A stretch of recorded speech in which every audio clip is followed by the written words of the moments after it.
Assalamualaikum warahmatullahi wabarakatuh. Nama saya Meli Hestiningsih. Saya dari kelas 12 akuntansi 2. Di sini saya akan mempresentasikan hasil kerja industri saya atau prakerin saya di KUD Sarimukti yang bertempatan di Unit 1 Jalan Batanghari. Baiklah, di sini saya akan menceritakan tentang sejarah singkat KUD Sarimukti.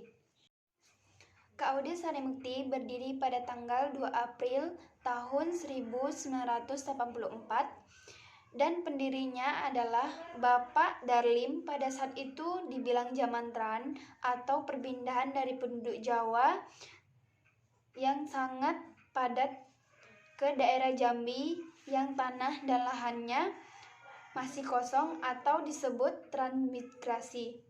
Pihak KUD Sarimukti sangat senang dan merasa bangga karena walaupun KUD-nya kecil dan baru terbuka, tetapi kedatangan tamu penting yaitu kedatangan Bapak Presiden Soeharto, karena masa itu presidennya adalah beliau, yaitu pada tanggal 12 Juli 1986. Kemudian setelah beberapa hari KUD Sarimukti berganti pengurusannya dengan Bapak Suja.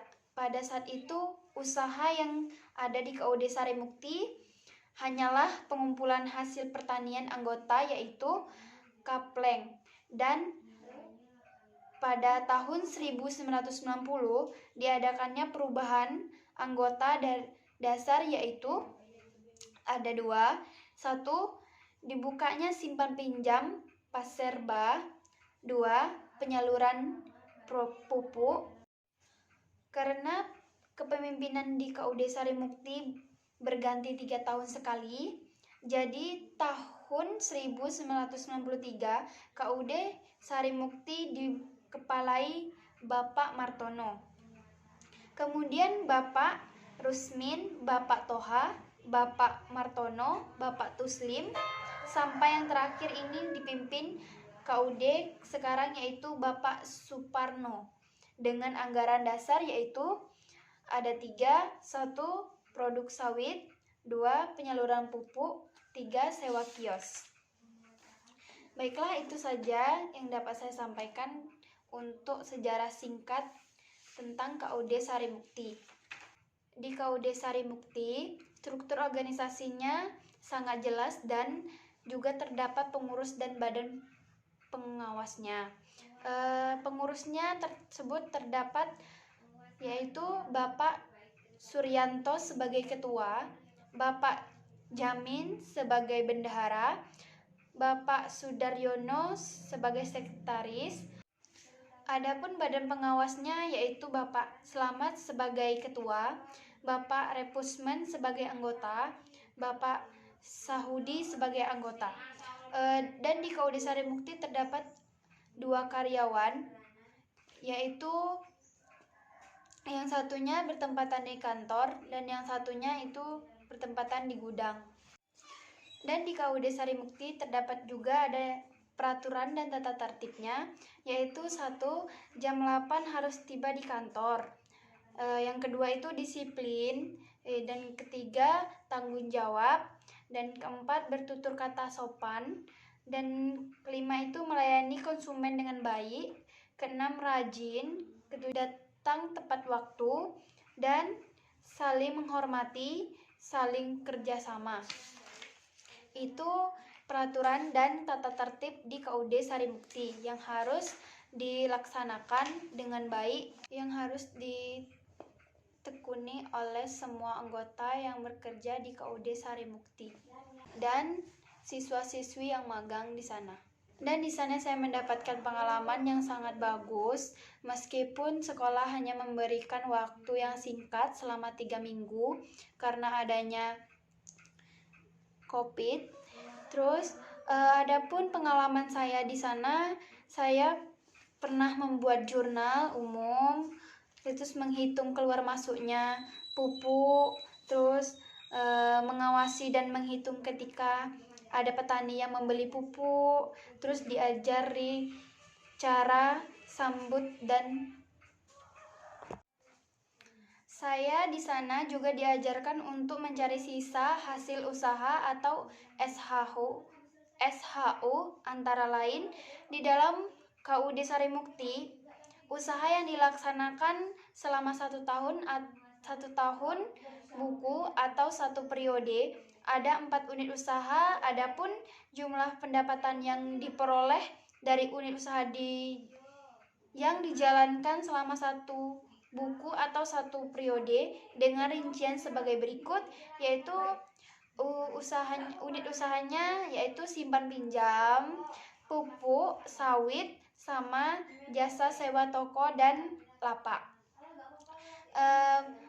Dan terdapat ada juga beban administrasi dan umum dengan rincian sebagai berikut, yaitu pertama adalah akumulasi penyusutan, kedua administrasi kantor, ketiga RAT atau rapat anggota tahunan, 4 THR, 5 pajak, dan 6 sumbangan dan santunan anak yatim. Baiklah, saya akan menyampaikan pengalaman saya selama saya magang di KUD Sarimukti. Setelah 3 minggu saya magang di KUD Sarimukti dan menyelesaikan kegiatan prakerin kerja industri atau prakerin di KUD Sarimukti, saya mendapatkan banyak sekali ilmu dan pengalaman baru, dan saya ditempatkan di bagian pupuk.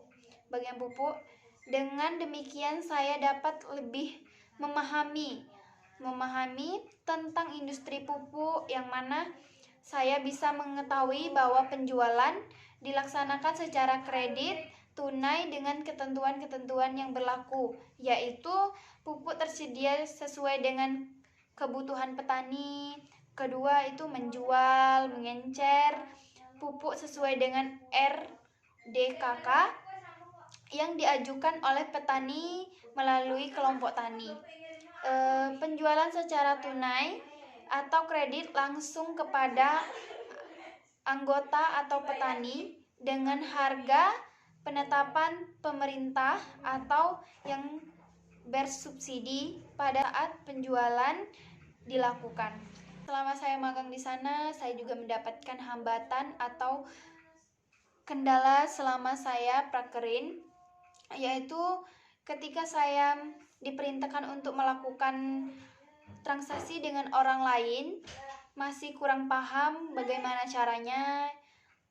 Terus ketika disuruh transfer ongkos kirim atau jasa pengiriman pupuk, agak sedikit mengalami kesulitan.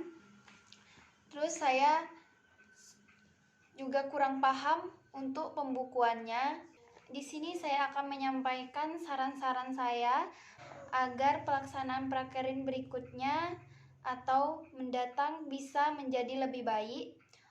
Saran saya untuk sekolah itu hendaknya memilih tempat prakerin yang jaraknya tidak terlalu jauh dari tempat tinggal siswa.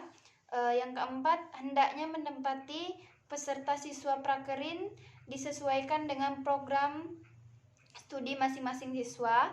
Yang ketiga, hendaknya tetap menjaga hubungan baik dengan KUD Sarimukti.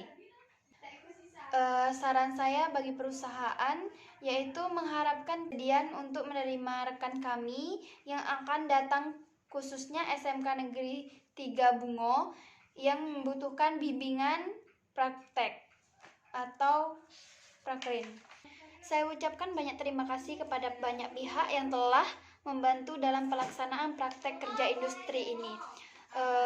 Mungkin cukup itu mengenai laporan praktek kerja industri saya.